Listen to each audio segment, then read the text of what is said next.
to define who is a hero. And a hero is a person who supports an action but cannot take the action themselves. What you need to learn is to take the next step. And the next step brought you here today. Where you go from here, that is the question that I ask.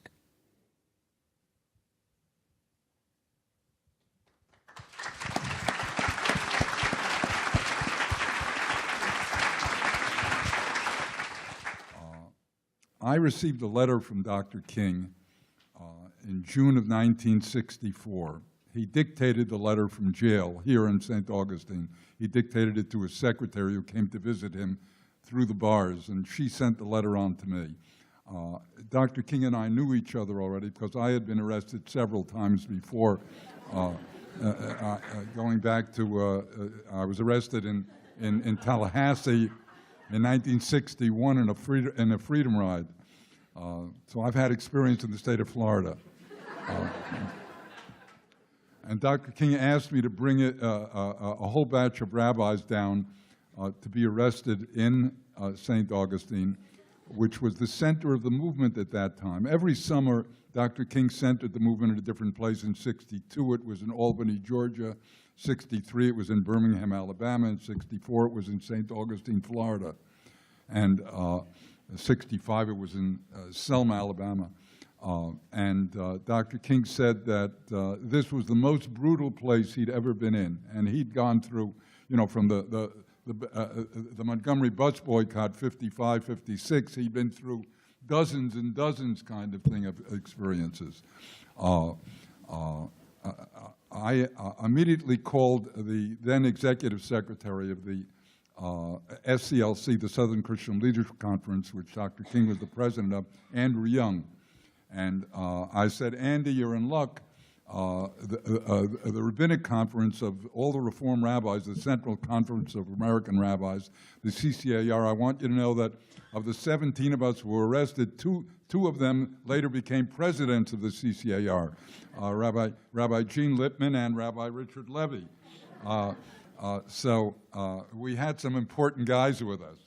And in any event, I said I'll be in luck because the convention is in 4 days, and it's in my state, in New Jersey. It's in Atlantic City. This was before the casinos. There were no casinos yet. 4 days later, we were able to recruit the 17 of us, 16 rabbis, and the then director of the Commission on Social Action of Reform Judaism, Al Vorspan. And we came down and were duly arrested at what was then called Monson's, I think, hotel or something, and a motel. And we took, some of us at least, the background was St. Augustine was about to celebrate the next year in 1965 its quadricentennial. It was the 400th anniversary of the founding of St. Augustine in 1565. When I was a kid, I was raised in New York. We didn't learn about St. Augustine. We learned about Jamestown, 1607. We learned about Plymouth Rock, 1620. But we didn't learn about a place that didn't speak English because it spoke Spanish. And so I had to learn about it through the Civil Rights Movement. St. Augustine was then requesting money from the Congress of the United States to help celebrate the quadricentennial. 7 years ago, when Jamestown celebrated its quadricentennial, it got $28 million from the U.S. Congress. I mean, they didn't know that in '64, but they were trying to get money. Dr. King was opposing them getting a penny unless they, you know, stopped being brutal and integrated kind of thing. So I duly went to the convention, and Andy said, how should I handle this? And I said, send a telegram to the Central Conference of American Rabbis. I don't remember the name of the hotel in Atlantic City. Make it attention Rabbi Israel S. Dresner. And I saw to it that the telegram, Andy sent the telegram, Andrew Young, it was then read to the plenum of the conference, and 17 of us got on a plane and came down here. That's the background. as such. Let me conclude with the anecdote that Dr. King told. The Civil Rights Act was passed on July 2nd, 1964, but the Voting Rights Act wasn't passed until the next year. After the Voting Rights Act was passed, the first election that blacks could vote in was November 1965. And Dr. King told the story always in his last 2.5 years. I heard him tell it 3 or 4 times, of an elderly, unlettered black in Alabama who voted for the first time in November 1965. And as he left the polling booth, he was greeted by a journalist who asked him what it felt like. And his response was the following, as Dr. King would quote it: "I ain't what I ought to be. I ain't what I want to be. I ain't what I'm going to be. But thank God, I ain't what I was."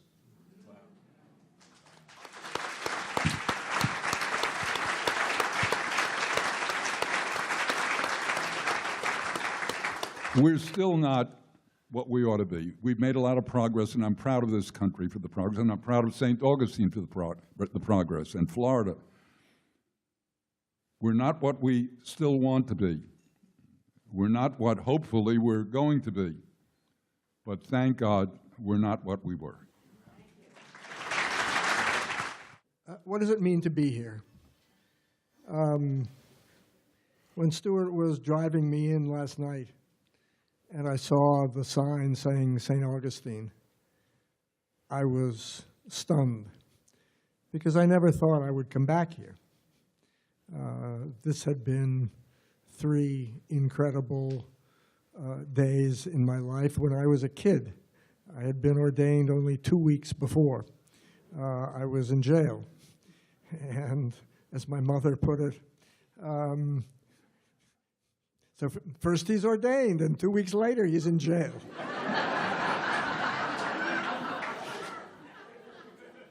Why did I go? I'd been involved in civil rights activity as a rabbinic student in Cincinnati for most of my years there. And I had spent my last year as a student rabbi in Jasper, Alabama, which was a suburb of Birmingham. I arrived 2 weeks after the Baptist church was bombed. It was the year that Kennedy was assassinated. And while there, I not only got to know my own congregants, but people in the black community as well, which I visited each time I was there, thanks to someone who worked at the hotel where I was staying. And I had many conversations with the principal of the high school, which wasn't called a high school, but a training school.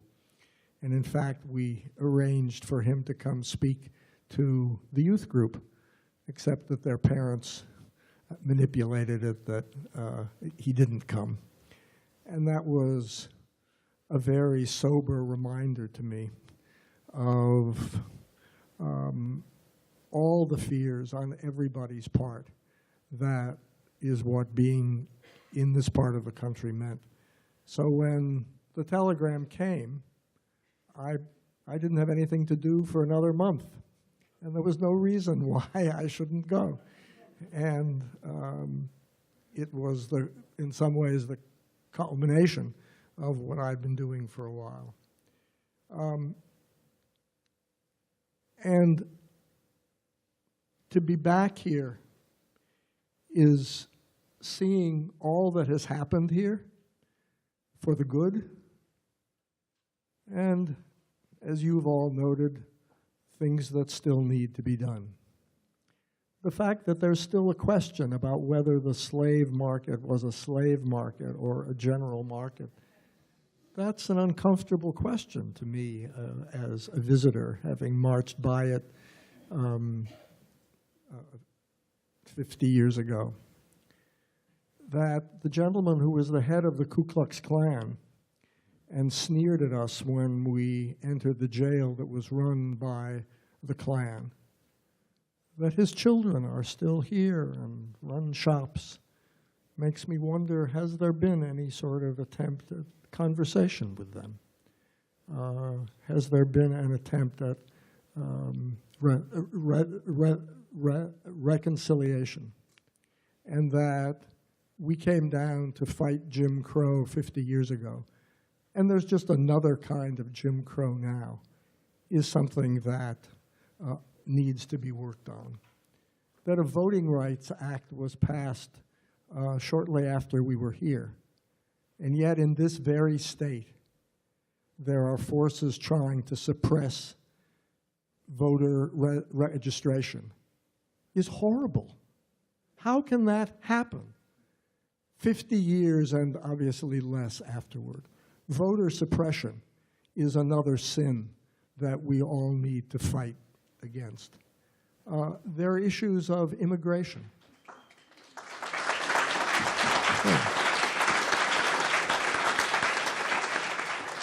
There are issues of immigration.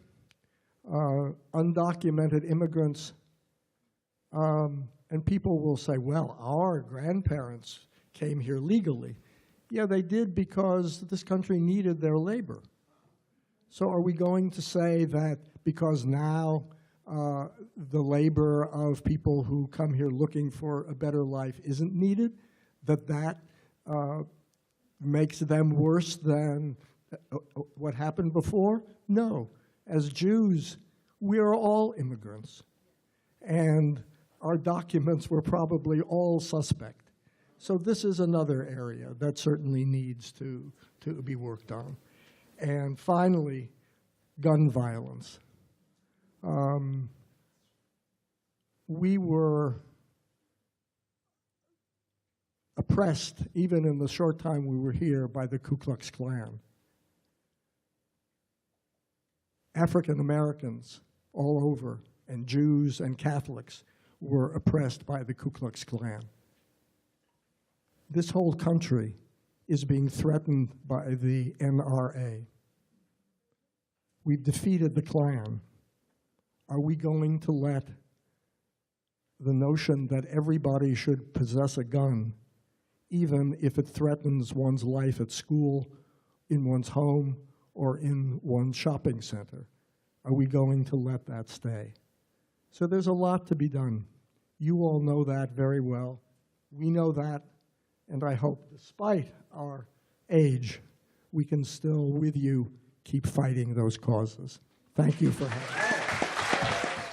But it has to do with social justice. Rabbi Borowitz was the most important teacher I ever had in my life. And Rabbi Borowitz is my inspiration. And he talks about the beauty of the Reform movement.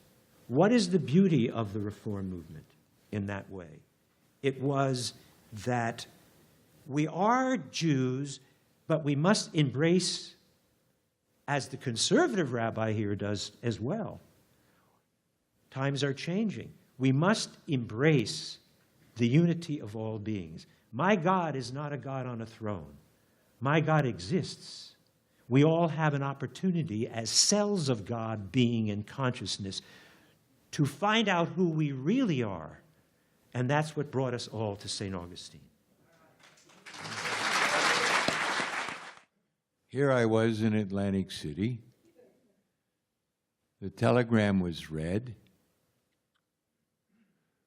And it took me maybe 8 seconds to say, of course.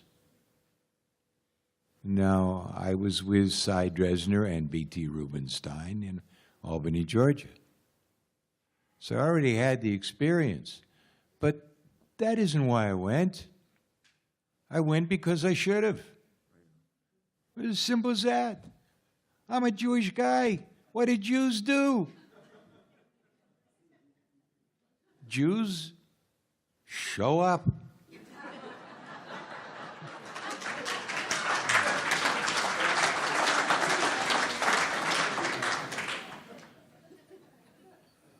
My parents taught me so much more than bagels and lox.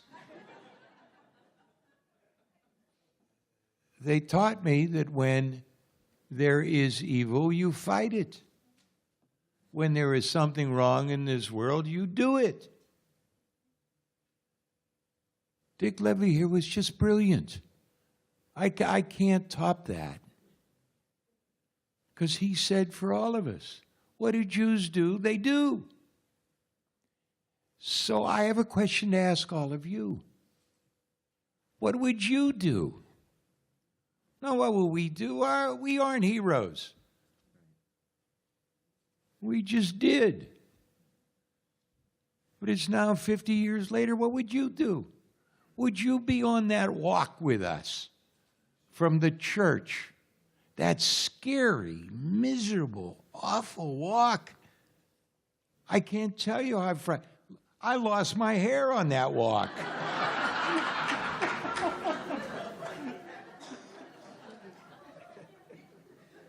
Holding a young black girl's hand and walking for a couple of hours, the scariest 2 hours of my lifetime, because we were told there had been shooting and that the National Guard, we had no idea, most of them we were sure were segregationists and would shoot us if they got a chance. But we did it. And so now, 50 years later, with the Altacockers here, I mean, 6 old farts who have come back here to say validation.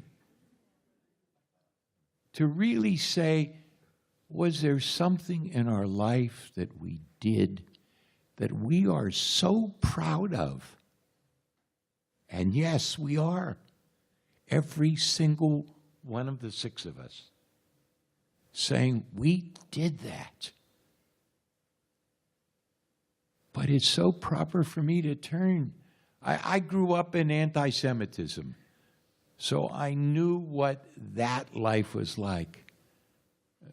But if there's anything I can say to you tonight to carry away from here, is that if something like this were to raise its ugly head and Cy Dresner read a telegram to us, would you join us? Would you be there with us? Because I imagine 2/3 of you here are Jewish. And the other third, would you join us? Because what would Jews do? What would Jesus do? Would you join us? So if I have a message, and I am so proud to be here, I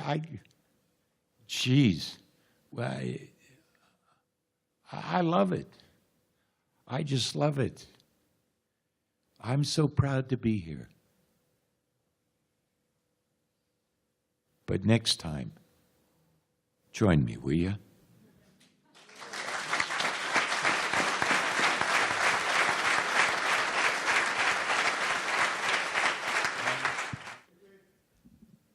I'd learned something about life last Friday noon when I had lunch up in Connecticut on the way here with Eugene Borowitz. Borowitz was in the cell with us. Borowitz is one of the philosophers, theologians of the Reformed Jewish movement.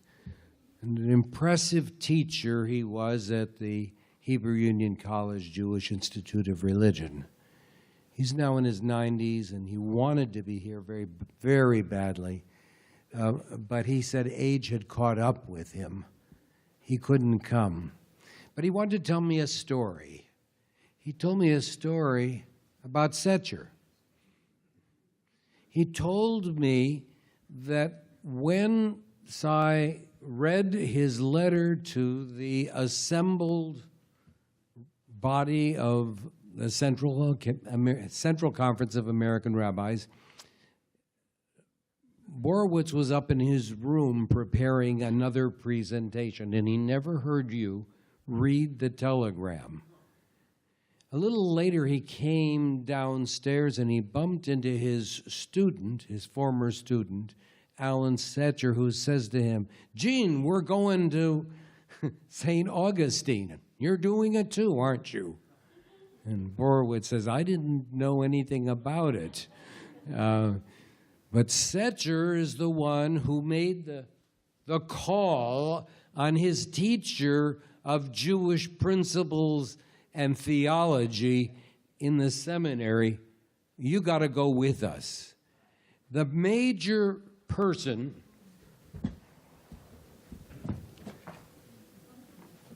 who produced this draft of the statement, why we went, was Gene Borowitz.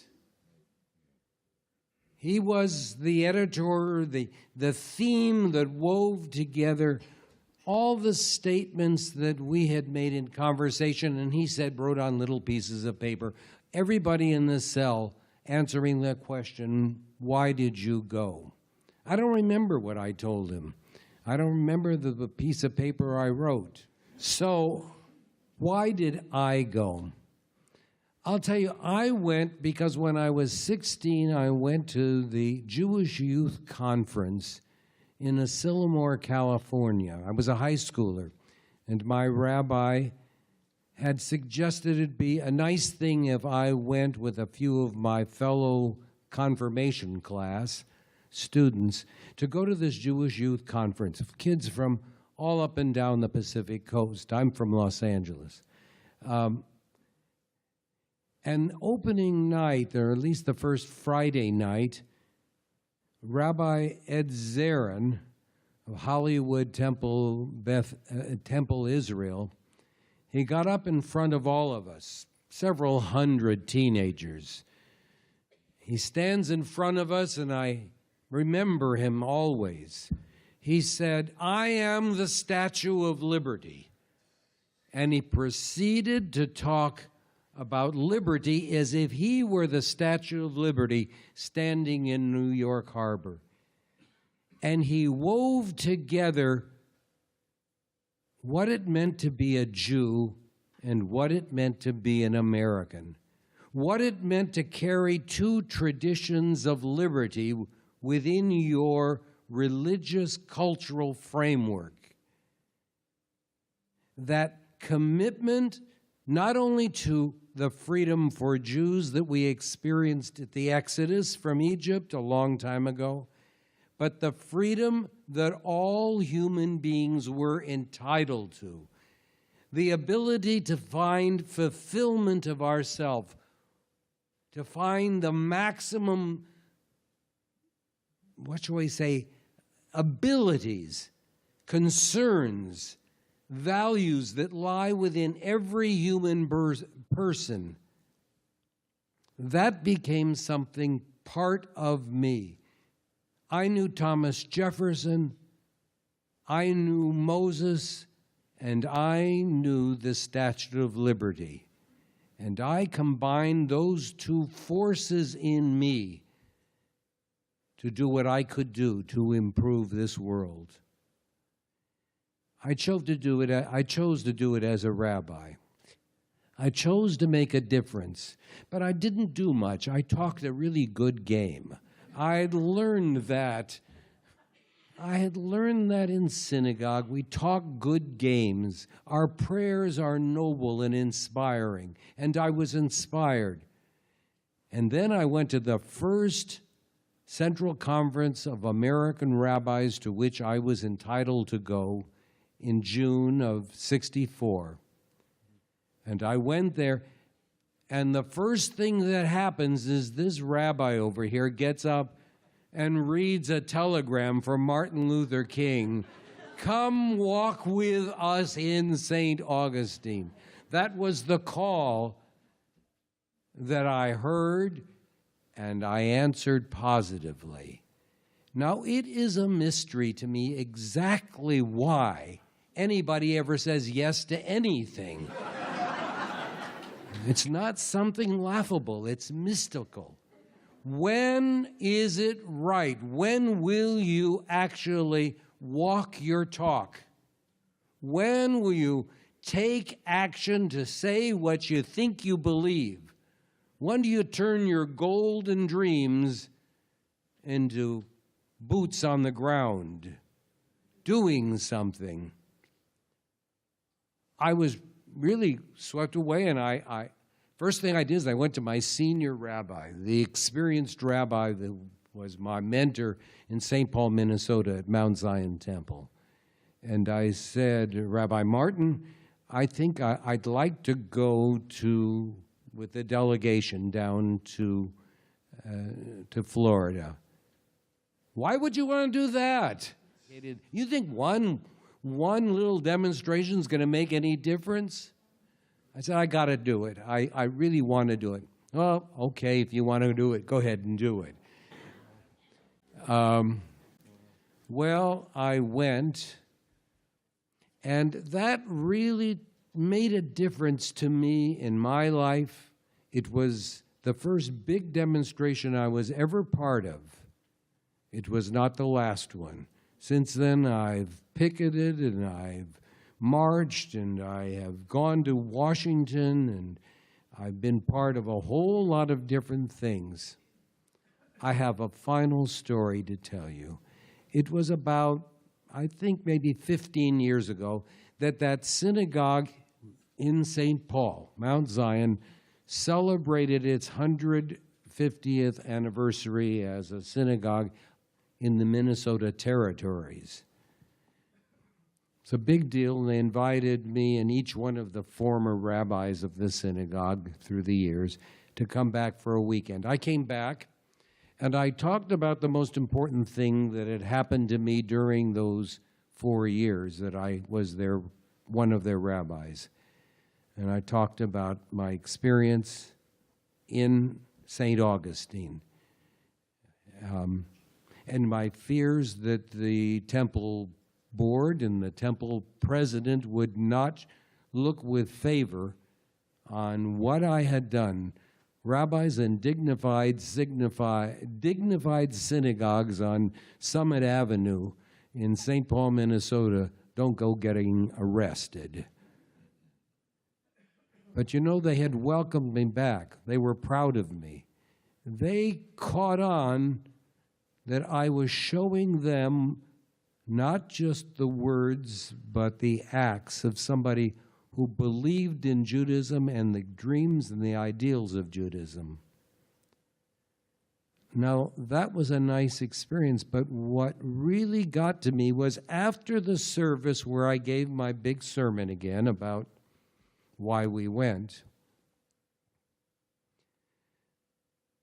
a gentleman who's a representative of St. Paul, Minnesota in the Minnesota State Legislature, came up to me. Remember me? I'm Richard Cohen. And I did sort of remember. He'd been in the confirmation class the year that I was arrested. He's taken a great interest as a Jewish legislator in the passage of social justice legislation. He always would get actively involved on those kind of bills. And whenever a reporter or anyone would ask him, he said, ask him, why are you so engaged in these social justice seeking acts of the legislature? And he says, I always tell him, it's because my rabbi went to jail in St. Augustine.